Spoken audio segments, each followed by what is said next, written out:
with that down, let's get on to that first main topic today. And our first main topic today gets submitted to us by Derek Priano, who writes, "Hey, John, the official runtime for the next Bond is 163 minutes. That is 2 hours and 43 minutes, getting close to that 3-hour mark. I have noticed that big franchise movies seem to be moving towards a long runtime. Star Wars and Avengers are the most obvious examples. Is this a trend that is coming? And if so, is this a good thing?" All right, thanks a lot for sending in the question, man.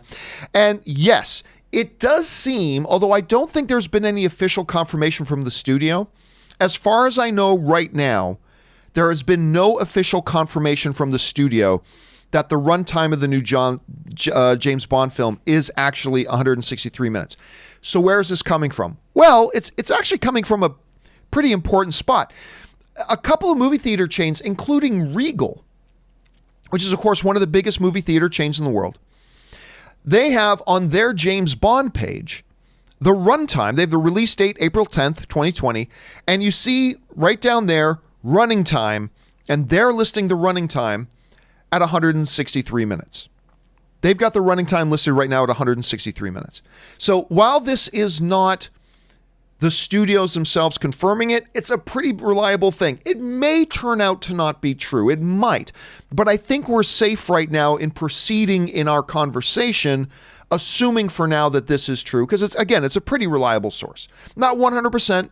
It's not 100% that this is the case, but I think we're safe right now to assume that this is the case. 2 hours, 43 minutes, pushing the 3-hour limit for the James Bond show. Is this a trend? I don't think so.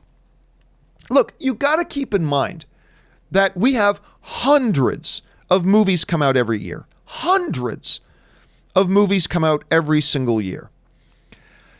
Something has to exceed, 5 or 6% to look at it and say this is a trend. You know what I mean? And the reality is right now we have very, very, very few films that approach this kind of length anymore. And I also want to say this. It seems to me like there is a particular type of film that gets pushed further as far as its time goes. And it's not just any blockbuster film. But rather to me, it seems like, and maybe I'm wrong. Maybe I'm wrong about this. It just my first impression seemed to be that it seems to me that it's not just big blockbuster films. It's big films that are nearing the conclusion of a story arc. So, for instance, you get Star Wars, The Rise of Skywalker. But that's the conclusion of a certain story arc. You get Avengers Endgame, which is the conclusion of a story arc. You look at James Bond, No Time to Die. We've got Blofeld back in there. There are clearly ongoing storylines that they have had with this franchise. And this is, of course, Daniel Craig's final appearance as James Bond. We know that right now, that this is his final appearance as James Bond. So it's not only just big blockbuster films, it's a specific kind of blockbuster film that we seem to recognize might be putting in some longer runtimes, and that's the conclusion of longer stories, which, if you're going to have a longer runtime, those are the movies that you would just kind of assume would be the ones that would get the few extra minutes tacked on, right? Just a few extra minutes tacked on. Now, look, as far as the question of, is it a good or bad thing that we're getting more and more movies pushing and sometimes exceeding the 3-hour runtime? Well, there's no one single answer to that. Like, whenever somebody asks me the question, should this movie be a 3-hour movie? I say, well, it's impossible to say until we see the movie.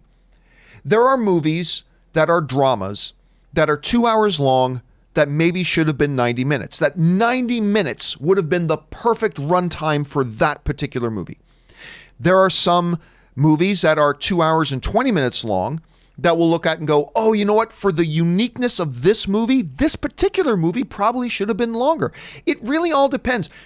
Longer movies are not better than shorter movies. Shorter movies are not better than longer movies.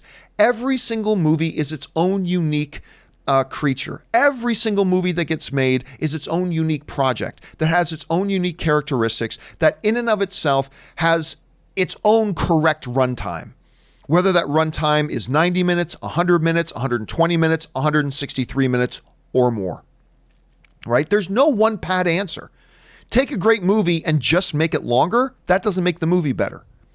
One of the great examples of that for me personally recently has been The Irishman. I love The Irishman. I think it's a great movie. But I also think there's a good 30 to 40 minutes of that movie that were repetitive and reductive that you easily could have taken out of the film, and that movie would have maybe even been a little bit better.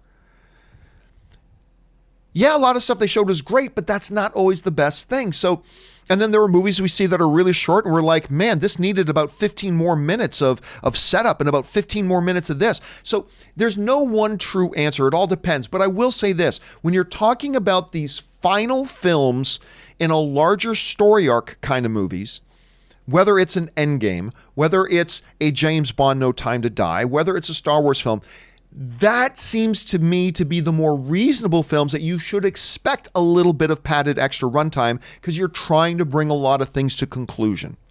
Doesn't mean they should be close to 3 hours or not. I'm just saying those are the types of movies. If you're going to have a type of movie that you can say, that makes sense, that would get close to 3 hours, that's the kind of movie that it would be. And I think James Bond No Time to Die is one of them. So if it turns out to be true, I'm perfectly comfortable with it. But whether or not that's the right runtime for it, we won't know until we see the movie. Once you and I see the movie, we're going to go, that sucked. It shouldn't have happened.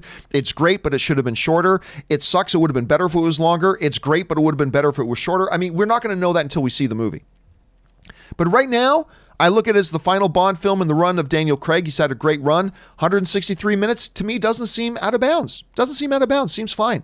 Question here is, guys, what do you think about the reported runtime of James Bond No Time to Die? Jump on down to the comment section below and let me know your thoughts.